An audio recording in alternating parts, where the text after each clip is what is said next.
네, 하나님 말씀을 제가 낭독하겠습니다. 시편 100편입니다. 구약성경 시편 100편 1절에서 5절 말씀을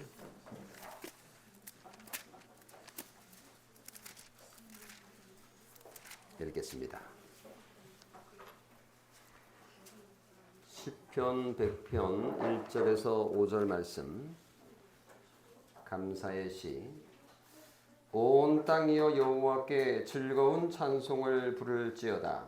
기쁨으로 여호와를 섬기며 노래하면서 그의 앞에 나아갈지어다. 여호와가 우리 하나님이신 줄 너희는 알지어다. 그는 우리를 지으시니요 우리는 그의 것이니 그의 백성이요 그의 기르시는 양이로다. 감사함으로 그의 문에 들어가서 가며 찬송함으로 그의 궁정에 들어가서 그에게 감사하며 그의 이름을 송축할지어다. 여호와는 선하시니 그의 인자하심이 영원하고 그의 성실하심이 대대에 이르리로다. 아멘. 네, 예고 드린 것처럼 멀리서 오셨습니다. 탄자니아에서 신학교사에 가시다가 정말 오랜만에 한국에 들어오셨는데 저희 교회에 처음 오셨습니다. 하나님 말씀을 전해 주시겠습니다.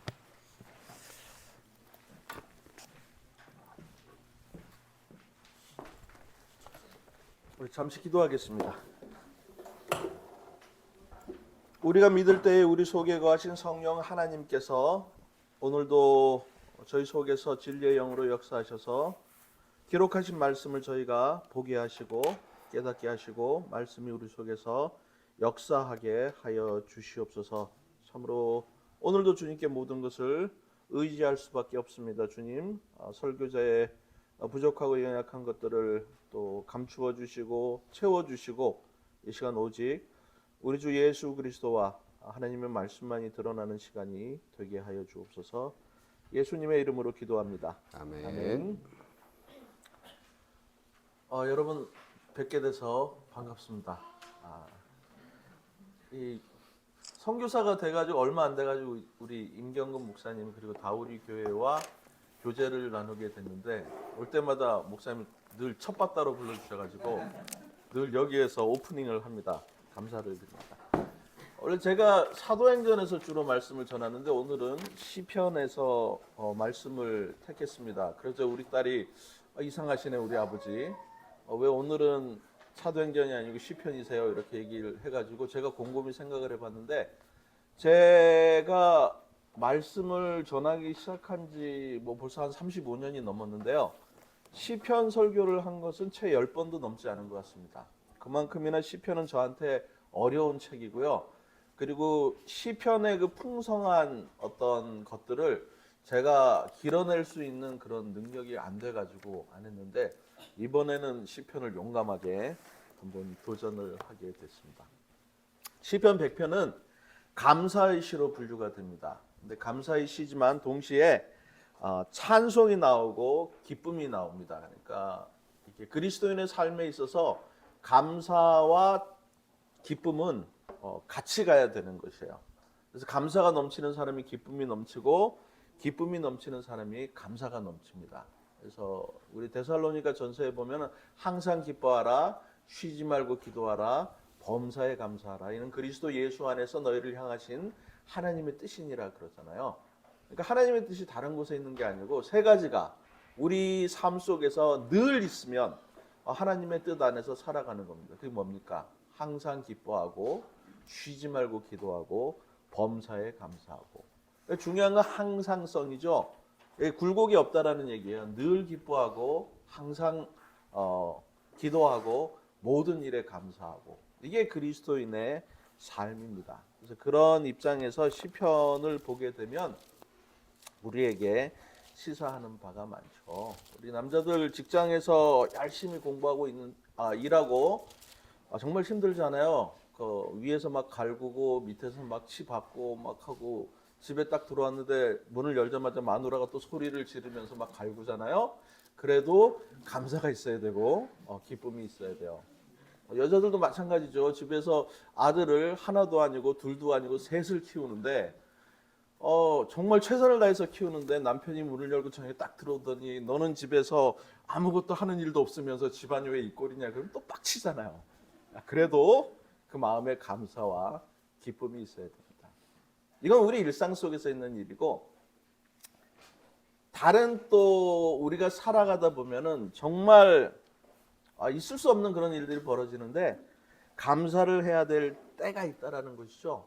그리고 이 감사는 정말 상상할 수 없는 곳에서 터져 나와야 되는 겁니다. 원래 우리 삶이 처음부터 이렇게 잘 그걸 그 어려운 말로 정위라고 하는데 바른 위치를 잡아서 가는 사람들이 있어요. 그런 사람들을 보면 제가 마음의 한편으론 부럽기도 하고 다른 한편으로는 이분에게 있어서 가장 중요한 것은 그 삶에 결핍이 없는 것이구나 라는 생각을 합니다. 저희 두 딸이 태어났는데 제가 염려했던 것 중에 하나는 삶에 결핍이 없다라는 것이에요. 어머니 아버지 다 살아계시죠. 할아버지 할머니 다 살아계시죠.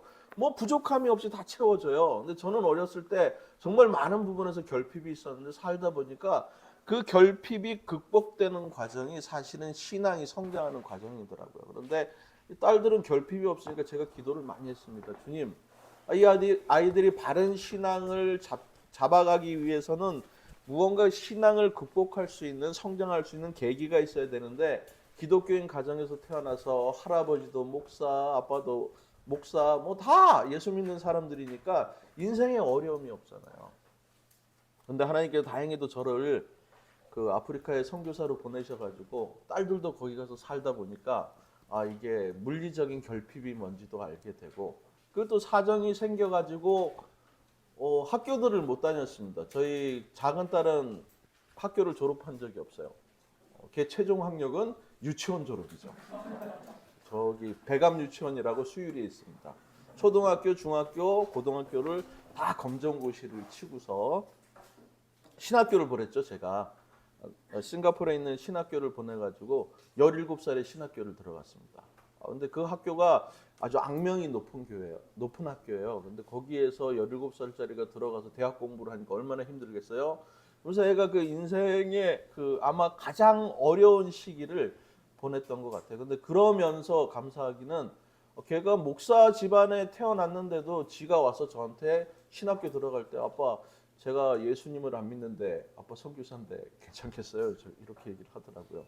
그건 네 사정이니까 네가 알아서 하고 하여튼 가서 열심히 하나님의 말씀을 배우도록 해라라고 했는데 거기에서 예수님을 믿게 됐잖아요. 학교를 다니면서. 그러면서 지가 지 나름대로의 신앙의 어떤 극복을 하더라고요. 그래서 바른 위치, 정위의 그 시기를 넘어서 그리고 혼돈의 시기로 하나님께서 우리를 이끌 때가 있습니다. 그리고 그 혼돈의 시기를 지나서 다시 우리가 하나님 안에서 우리의 위치를 바로잡는 때가 와요. 그게 이제 믿음의 어떤 사이클이라고 보죠. 근데 그게 일생에 한 번이면 감사하겠는데 그게 계속해서 반복이 되는 것입니다. 그리고 갈수록 하나님께서 우리에게 요구하시는 바가 커진다라는 것이죠. 그걸 극복해야지 우리가 믿음이 있다라고 얘기를 할 수가 있습니다. 그게 안 되면 중간에 넘어지고 쓰러지고 여러 면에서 힘든 그런 삶을 살게 되는 것이죠. 여러분 아무리 힘들어도 우리 마음에는 하늘로부터 오는 기쁨이 있어야만 됩니다. 그리고 감사가 넘쳐야만 되죠. 저는 고등학교 어려서부터 교회를 다녔습니다만 예수님을 믿지 않고 교회를 다녔던 것 같아요. 그러다가 고등학교 2학년 때 예수님을 만났는데 그때 처음으로 제 마음에 하늘로부터 내려온 기쁨과 그 마음에 하늘로부터 온 평화와 하늘로부터 온 감사가 그때 처음으로 생겼습니다. 그리고 그것이 지금까지도 저를 이끌어가는 원동력이 됐죠. 제가 그 선교지에 가면은 늘 기쁘고 감사하게 생활을 합니다. 사실은 제가 한국에 오면 참 죄송한 게 아프리카에서 왔다고 하니까 뭐 고생 겁나 하는구나 하면서 밥도 사주고 막 그래서 되게 좋아요. 좋은데 실제로는 그렇게 고생을 하지 않습니다. 오히려 마음은 한국에서 목회를 하시는 분들보다 훨씬 제가 편하죠. 일만 하면 되니까요.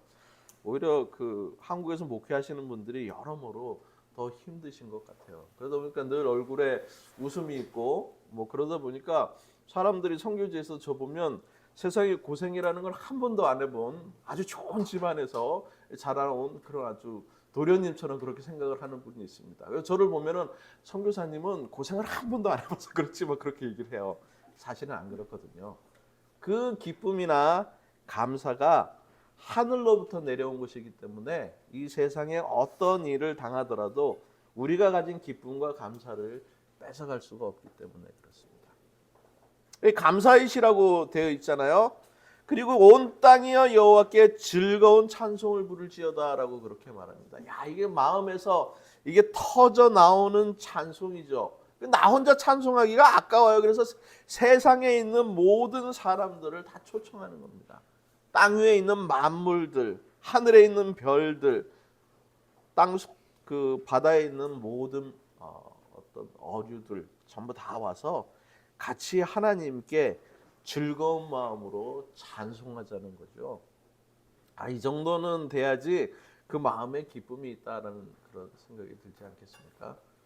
참 여러분이 저희 가족을 위해서 늘 기도해 주시는 거 감사드립니다. 제가 큰애는 그 원래 이제 걔도 이제 중학교 고등학교를 검정고시를 치러 가지고 신학교를 가서 했는데 오히려 그 신학이 적성에 맞고 해서 공부를 지금 잘하고 있습니다. 잘하고 있고 지는 지금 나중에 탄자니아에 다시 이제 선교사로 올 생각을 하고 있고요. 근데 제가 늘 마음에 걸리는 게 둘째예요. 둘째는 제가 보기에 소명이 있는 것 같지도 않고 해가지고 근데 얘가 그 한국에서 초중고를 나오지도 않았으니까 얘가 사회에 나가서 제대로 생활을 할까? 신학교에 와서 이제 예수님을 믿고 신학교에서 이제 6년을 공부를 했습니다. 6년을 공부를 하고 제가 물었죠. 너 하고 싶은 일이 있느냐라고 했더니 이 딸이 애가 정신이 조금 나갔나 봐요. 고생을 하더니 걔는 절대 공부를 할 애가 아닙니다. 유치원 다닐 때 싱가포르에서 6살 때 저한테 와서 딱 서더니 아빠 저는 공부가 정말 싫어요. 공부 안 할래요. 이렇게 얘기를 했던 애예요. 그래서 저는 한 번도 걔한테 공부를 하라고 한 적이 없어요. 그런데 싱가포르에서 이제 마치고 너는 이제 무엇을 할 거냐? 나이가 이제 22살이란 말이죠. 그런데 이제 대학원까지 졸업을 했는데 너는 무엇을 하고 싶느냐 그랬더니 우리 탄자니아에 와서 교수를 시키려니까 나이 22살짜리가 무슨 교수예요. 말도 안 되지. 너 무엇을 하고 싶으냐? 취직을 하고 싶으냐? 그랬더니 저는 공부를 더 하고 싶어요. 그래서 네가 미쳤구나. 그래 해라. 뭐 네가 공부를 하고 싶다는데 이번 아버지가 네가 지금까지 살아오면서 한 번도 너한테 교육 때문에 돈을 써본 적이 없으니까 그 학원도 한 번도 안 보냈습니다. 그러니까 이번에 내가 돈을 좀 쓰겠다. 그러니까 뭘 하고 싶으냐? 뭐 해커스 학원에 등록을 하게 해주세요. 오케이 등록하고. 지 혼자 공부를 합니다. 지 혼자 공부를 하더니 뭐 원서도 지 혼자 다 내고 하더니 붙었어요.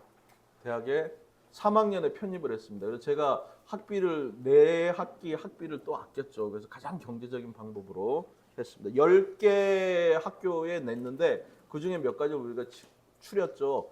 동국대학교는 가지 마라. 거기는 스님 키우는 학교인데 거기를 왜 가냐.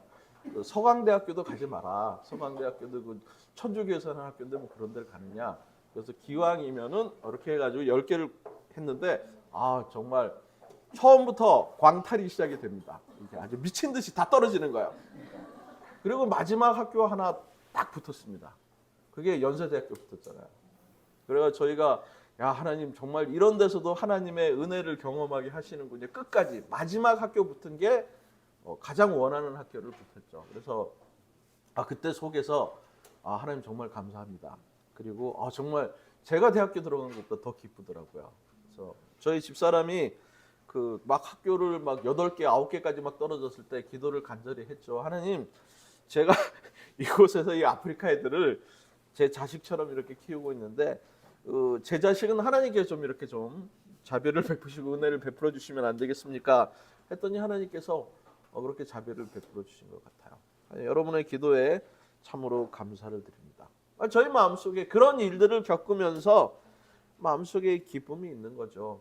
터져나오는 기쁨이 있는 것입니다. 하나님께서 이렇게 우리와 함께 하시고 우리의 어려움을 돌아보시는구나 라는 것을 우리가 알 수가 있습니다. 그리고 2절 보면 기쁨으로 여호와를 섬기며 노래하면서 그 앞에 나갈지어다. 여기 또 기쁨이라는 게 나오잖아요. 노래가 나오고 하나님 앞에 나아갑니다.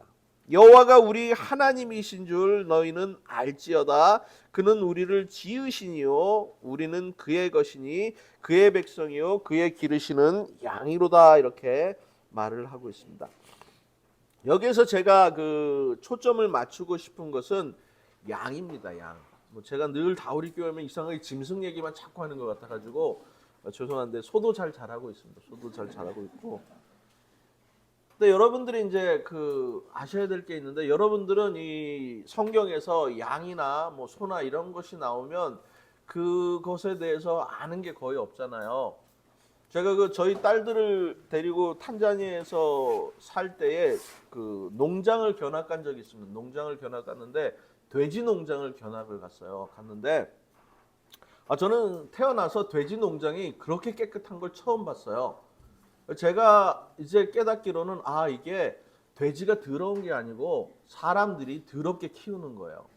거기에는 인건비가 싸니까 돼지가 똥을 한번 싸면 바로바로 치웁니다. 그리고 막 깔아주고 그러니까 돼지가 그렇게 맛있게 건강하게 자라요.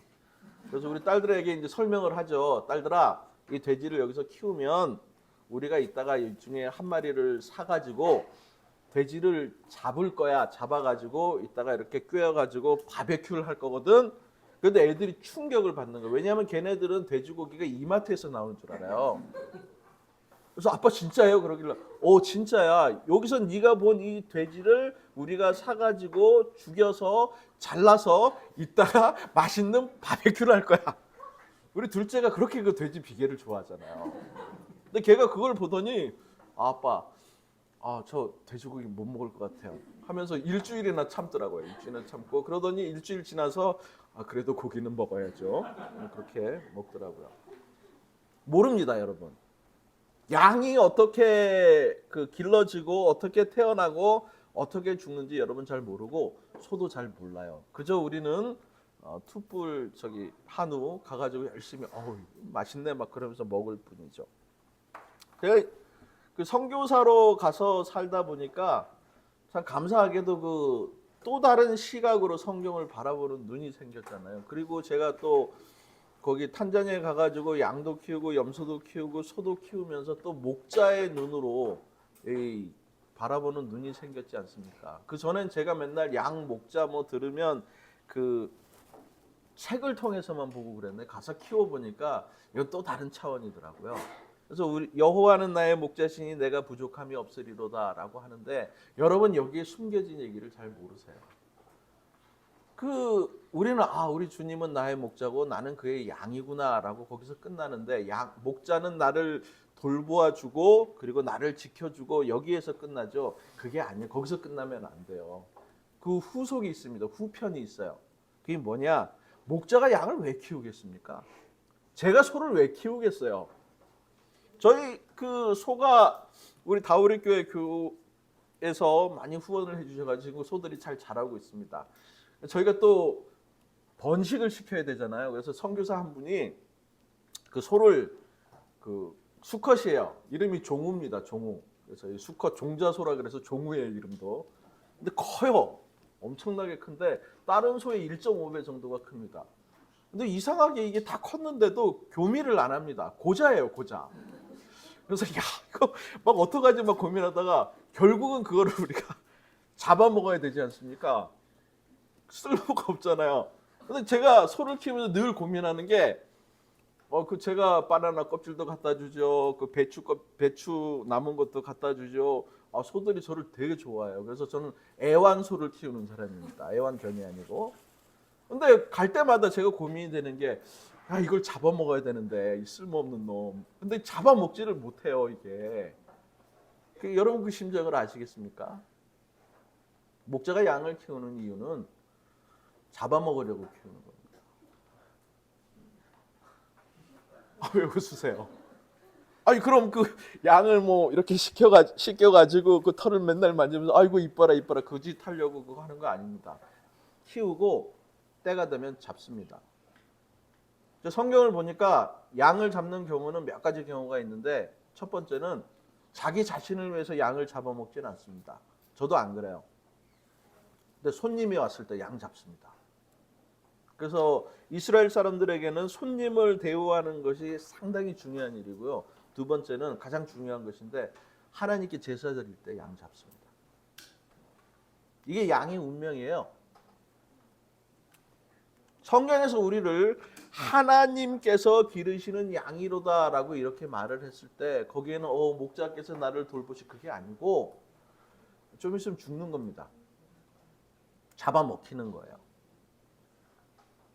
감사함으로 그의 문에 들어가며 찬송함으로 그의 궁정에 들어가서 그에게 감사하며 그의 이름을 송축할지어다라고 이야기하잖아요. 여기서 감사함으로 그의 문에 들어 여기서 그의 문이 뭡니까? 이 문은 성전에 있는 문이고요. 찬송함으로 그의 궁정에 들어가서 이것은 하나님의 성전 혹은 성막을 이야기하는 것입니다.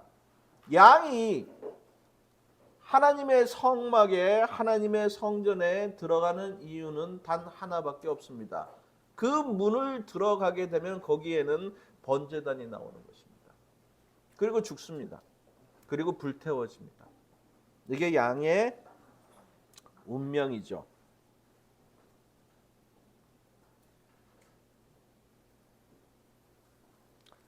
제가 선교사가 되기 전에 재수가 없었던 것 같습니다. 책을 한 권 읽었는데 영광의 문이라는 책을 읽었습니다. 영광의 문이 뭐냐 하면은 한 젊은이의 그 일기 비슷한 것을 모아놓은 책입니다. 이 젊은이는 그 1950년도에 위튼 대학교를 졸업을 했고요. 그리고 아주 촉망받는 그런 젊은이였습니다. 그래서 사람들이 이 사람이 그 학교를 졸업한 다음에 미국에서 미국 교회에 정말 큰 일을 할 사람이다라고 많은 사람들이 기대를 했었죠. 그런데 이 사람은 기도 끝에 선교사로 가기로 결정을 합니다. 사람들이 말렸어요. 너 같은 애가 왜 선교사로 가느냐? 그랬더니 이분이 이렇게 말합니다. 왜 어떤 사람은 복음을 한 번도 듣지 못했는데 다른 사람들은 2번씩 들어야 합니까? 라고 말을 하면서 선교사로 갑니다. 그리고 이분이 에콰도르로 갔는데 거기에 아우카라는 인디안 부족이 있습니다. 근데 이 부족은 상당히 호전적인 부족이어서 다른 부족들도 그 부족들한테 가지를 않습니다. 모든 사람들을 다 죽입니다. 근데 이 사람이 짐 엘리엇입니다. 이 사람이 내가 거기에 가서 복음을 전해야 되겠다라고 그렇게 결심을 해요. 그리고 결혼도 하죠. 그 아내 이름이 엘리자베스입니다. 엘리자벳 엘리엇과 결혼을 합니다. 그리고 선교지로 들어가요. 그때 그의 나이가 28살 혹은 29살 그렇게 이야기를 합니다. 5명의 팀을 짜가지고 들어갔습니다. 들어가서 그 인디안들을 보고 그리고 그 자리에서 5명이 전부 다 죽임을 당합니다. 그러자 이 사건이 그 미국의 기독교 잡지 같아요. 라이프 잡지에서 취재를 했는데 약 10페이지 정도의 시리즈를 내면서 결론은 그겁니다.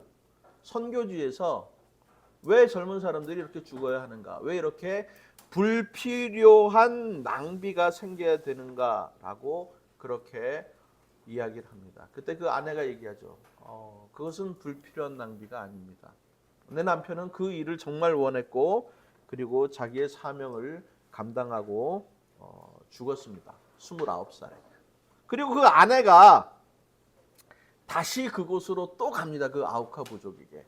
이 아우카 부족은 상당히 호전적인 부족이었는데 또 여자를 죽이는 것은 또 부끄러운 일로 생각을 해서 이 아내가 들어가서 선교를 합니다. 선교를 하는데 아무 얘기 안 하고 거기에서 한 5년 정도 그 사람들에게 를 섬기고 복음을 전하고 그렇게 합니다. 근데 5년 정도 지났을 때 그 마을에 추장이 와가지고 묻습니다. 당신은 누구십니까? 이렇게 물어요. 왜 우리 마을에 와서 아무도 하지 않는 일을 합니까? 라고 했을 때 이 아내가 얘기하죠. 제가 여기 온 것은 제 남편 때문입니다. 당신 남편이 누굽니까? 이렇게 묻죠. 5년 전에 제 남편이 여기에 왔는데 여러분들이 제 남편을 죽였습니다. 그렇게 얘기를 하죠. 충격을 받죠, 서로. 그리고 추장이 이것이 기독교로구나. 이것이 예수 믿는 사람들이구나라고 하고서 그 부족 전체가 다 예수님을 믿게 되죠. 그래서 가장 그 뭐랄까요? 그 호전적인 그런 부족이 예수님을 믿게 됩니다. 그래서 나중에 이 아내가 자기 남편이 쓴 그 글들을 모아 가지고 책을 한 권 냈는데 그 책의 제목이 영광의 문입니다. 그 영광의 문이 무슨 문이냐? 바로 여기 있는 이 문이에요. 감사함으로 그의 문에 들어가며 찬송함으로 그의 궁정에 들어가서 여기 있는 이 문을 이야기를 하는 것입니다. 그 문을 통과하면 죽습니다.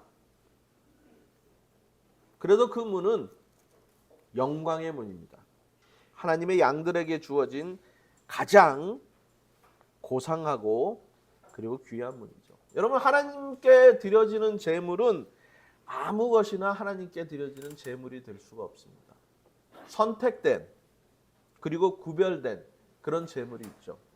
흠이나 티나 주름 잡힌 것이 없는 그런 제물만이 하나님께 드려질 수가 있는 것입니다. 많은 사람들이 하나님을 위하여 헌신하고 그리고 봉사하고 애쓰고 하는 것을 때로는 불필요한 일 그리고 귀찮은 일이라고 생각을 하지만은 어떤 사람은 그것을 영광에 들어가는 과정이라고 그렇게 생각합니다. 그 나중에 이것이 영화로 만들어졌는데 영어로는 The End of Spear, 창끝, 창의 끝 뭐 그렇게 돼 있습니다. 여러분들 기회가 되면 한번 보십시오. 그 후의 이야기를 또 다루고 있습니다. 저는 영광의 문이라는 책을 처음 읽었을 때 제가 선교사로 가기를 포기했던 것이 저는 그런 영성도 없고 그런 마음도 사실은 없었습니다. 그 영광의 문에 들어갈 준비가 안 되었죠. 근데 하나님께서 저를 아주 집어 던지셨죠, 아프리카로. 저는 선교사가 되고 싶어 된 사람이 아닙니다. 그 제가 나중에 책을 쓰면은 책 제목을 내자가 잘 팔리더라고요. 그래서 내동댕이로 이렇게 할까 막. 제가 그렇게 내동댕이 쳐졌으니까요, 거기에. 한국에 들어왔을 때 저는 그 후임 목사로 들어왔거든요. 근데 제가 거기에서 쫓겨났잖아요. 그런데 쫓겨난 저를 하나님께서 아프리카로 그냥 바로 내다 꽂으시더라고요. 왜냐하면 제가 선교사로 절대로 갈 생각이 없었어요. 그러니까 하나님께서 그렇게 하시는 것 같습니다. 이 영광의 문 그런 의미입니다, 여러분. 죽는 거예요, 거기를 들어가면. 그리고 온몸이 토막이 나서 그 다음에 하나님께 번제로 드려지는 것, 그것이 영광의 문입니다. 거기에 어떻게 들어가느냐? 거기에 첫 번째 오는 것이 감사함이에요. 감사함으로 그의 문에 들어가며 찬송함으로 그의 궁정에 들어가서 그에게 감사하며 그의 이름을 송축할지어다라고 그렇게 말합니다. 여러분, 언제 여러분 입에서 찬송이 나옵니까? 언제 여러분에게서 그 기쁨이 나오고 여러분에게서 감사가 나오느냐는 거죠. 모든 게 내가 원하는 대로 잘 풀려갔을 때 기쁘죠. 그러나 성경에서 말하는 건 그게 아닙니다. 하나님께서 이제 너의 차례가 되었고 네가 죽을 때가 되었다. 자, 이제 이 영광의 문으로 들어가서 이제 네가 피를 흘리고 하나님께 드려줘야 되겠다라고 했을 때 그것이 내게 참으로 기쁨이 되고 내게 감사가 되느냐라는 것이죠. 그래서 이 짐 엘리엇이 남긴 아주 유명한 말이 있는데 그게 뭐냐면 영원한 것을 얻고자 영원할 수 없는 것을 버리는 자는 바보가 아니다라는 그런 유명한 말을 남겼습니다. 저희들이 살아가는 걸 이렇게 가만히 보면 예수님 믿는 분들을 가만히 보면 정말 바보 같은 삶을 사는 분들이 많습니다. 그러니까 제가 가만히 그 선교지에 가서 보니까 다 그런 건 아니지만 이 한국에 있는 분들이 참 불쌍하다는 생각을 많이 해요. 하는 이유 중에 하나가 아프리카에 가보니까 선교사님들 중에 정말 훌륭한 분들이 많습니다. 그래서 그 하나님께서 좋은 인재들을 전부 다 이 선교사로 다 보내가지고 한국에 인물들이 없어가지고 나라가 이 모양 이 꼴이구나라는 생각을 가끔은 합니다. 그분들 한국에 있어서 제가 봐도 목회를 해도 잘할 분들이고 모든 일을 해도 잘할 분들이에요. 그런데 선교지에 와가지고 그 마사이 지역의 그 시골에 한 2시간씩 비포장 도로를 달려가가지고 애들에게 복음을 전하고 하는 것을 볼 때에 참 어떨 때 부끄럽기도 하고 감사하기도 하고 하는 하여튼 그런 일들이 벌어지는 거예요. 그래서 내가 그 문, 그 영광의 문으로 들어가고 있는가? 그리고 그 들어갈 때에 내게 정말 기쁨이 있고 감사가 있고 찬양이 있고 그리고 하나님을 참으로 예배하는 그 마음이 있는가? 5절 말씀 보면 여호와는 선하시니 그의 인자하심이 영원하고 그의 성실하심이 대대에 이르리로다라고 그렇게 말합니다. 내가 하나님의 제단에서 피를 흘리고 죽고 몸이 토막이 나고 드려져서 온 몸이 불태워지는 번제로 그렇게 드려졌는데 내 고백이 그때에 여호와는 선하시니 그의 인자하심이 영원하고 그의 성실하심이 대대에 이르리로다 이렇게 고백을 할 수 있는지 여러분에게 묻고 싶고 그리고 제 자신에게도 또 이것을 묻고 싶습니다. 정말 그런지. 처음에 시편에 대해서 말씀드렸던 것처럼 잘 우리가 이게 짜여진 곳에 있다가 나락으로 떨어질 때가 있단 말이에요. 나락으로 떨어질 때가 있는데 그때에도 우리 하나님은 여전히 선하시고 우리 하나님은 여전히 인자하시고 우리 하나님은 여전히 성실하신 분이라는 것을 우리가 믿고 고백할 수 있느냐 하는 것이죠. 시편이 어렵습니다, 여러분. 그래서 제가 감히 시편을 설교하기가 두려워요. 이런 것 때문에. 우리가 생각하는 것 이상으로 시편에는 많은 삶이 압축이 되어 있습니다. 선교사로 살다 보니까 이제 이런 부분이 조금씩 이제 제 마음에 이제 심겨지고 자라나고 해서 지금은 이 이야기를 해도 되겠다라는 생각을 해서 오늘은 시편 이 100편을 이렇게 여러분과 함께 나누었습니다. 여러분. 쉽지 않죠? 그 영광의 문이라는 것이 왜 영광의 문인지 그걸 깨닫는 것조차도 쉽지 않고 내가 과연 하나님께서 나를 죽이실 때에 그때에도 기뻐하고 감사하고 찬송하고 그리고 하나님의 선하심과 인자하심과 성실하심을 영원히 노래할 수 있는지 아주 심각한 도전인 것 같습니다. 이게 만일에 되면은 세상에 그 뭐가 걱정이겠어요. 그 집에 문을 딱 열고 들어갔는데 마누라가 야 너 막 이렇게 갈고도 그래 내가 이미 죽은 놈인데 뭐 이미 번제로 드려졌는데 죽은 놈은 말이 없습니다. 죽은 재물은 꿈틀거리지 않아요. 이게 행복한 가정을 만드는 비결 아니겠습니까? 아니 하나님께 이미 드려졌는데 뭘 그렇게 마누라가 한마디 했다고 욱해가지고 그러시면 안 됩니다. 이게 평화롭게 가정을 이루는 방법이에요. 우리 예수님께서도 말씀하시기를 남편들아 아내 사랑하기를 그리스도께서 너희를 위하여 십자가에서 죽으신 것처럼 그렇게 아내를 사랑하라 그렇게 말씀하셨잖아요. 저도 인간인데 왜 욱할 때가 없겠습니까? 가끔 욱합니다. 그럴 때마다 사과를 하죠. 아내에게. 여보 내가 아직 죽지를 못했어. 주님은 죽으셨는데 내가 아직 당신을 위해서 죽지 못해. 미안해 이렇게 얘기를 하죠. 그리고 나서 왜 그런데 너는 그 교회가 주님을 섬기듯이 나를 섬기지 않느냐라는 말을 붙이진 않습니다. 속으로만 생각하죠. 속으로만. 이 시편 100편 참 요즘 많이 묵상하고 있는 그런 말씀입니다. 저는 이 말씀이 여러분들 속에 좀 남아 있었으면 좋겠어요. 그리고 참 어렵고 힘든 그런 때에도 정말 우리 하나님이 선하시고 인자하시고 성실하심이 영원하신 분이라는 것을 우리가 좀 믿었으면 좋겠습니다. 그럼 되죠. 뭘 더 바라겠어요. 여러분 이 세상은 갈수록 더 힘들어질 겁니다.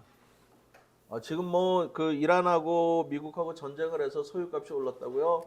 아유, 대한민국은 양호해요. 제가 기름값 보고 깜짝 놀랐어요. 2,000원이 안 넘더라고요.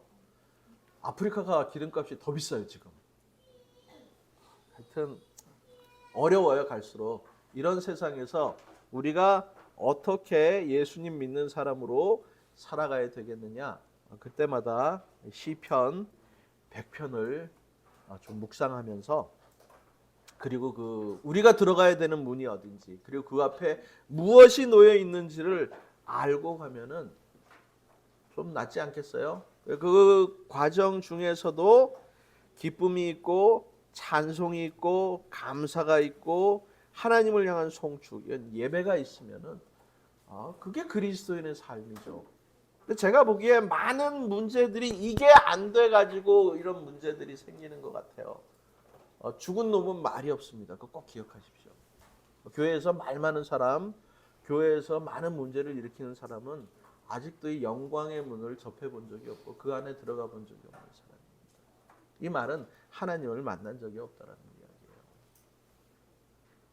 예수님께서 우리를 위하여 십자가에 달려 죽으셨지 않습니까? 목숨을 버리셨다고요. 이제는 우리 차례예요. 우리 주님께서 우리를 위해 목숨을 버렸는데 까짓것 이제 우리가 주님께서 우리 보고 죽으라 그러면 당연히 그거 뭐 어려운 일이라고 그걸 가지고 그렇게 붙들고 그렇게 삽니까? 여러분, 인생은 한 번은 죽어요. 제가 참 올 때마다 여러분의 얼굴을 제가 자세히 보고 기억을 하려고 하는 이유가, 제가 1년에 한 번씩 그 약타로 들어오거든요. 약타로 들어온다면 저도 이제 죽을 날이 얼마 안 남았다는 거죠. 근데 보면은 없어지는 얼굴들이 있어요. 다른 교회를 가서 그렇지만 돌아가신 분들이 그렇게 많아요. 저는 여러분은 이제 원하면 일주일에 한 번씩 봐서 즐겁고 감사하고 그렇지만 저는 1년에 한 번 이제 그게 느껴져요. 그리고 여러분들 얼굴에 주름이 늘어가는 것도 보여요. 미안한 얘기지만 이게 인생입니다, 여러분.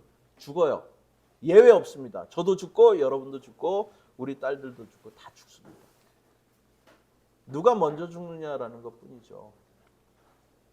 그럼 제가 보니까 아무나 죽는 건 아니더라고요. 하나님께서 야, 너 이제 할 만큼 했으니까 이제 올라와라. 그러면 이제 가는 거죠.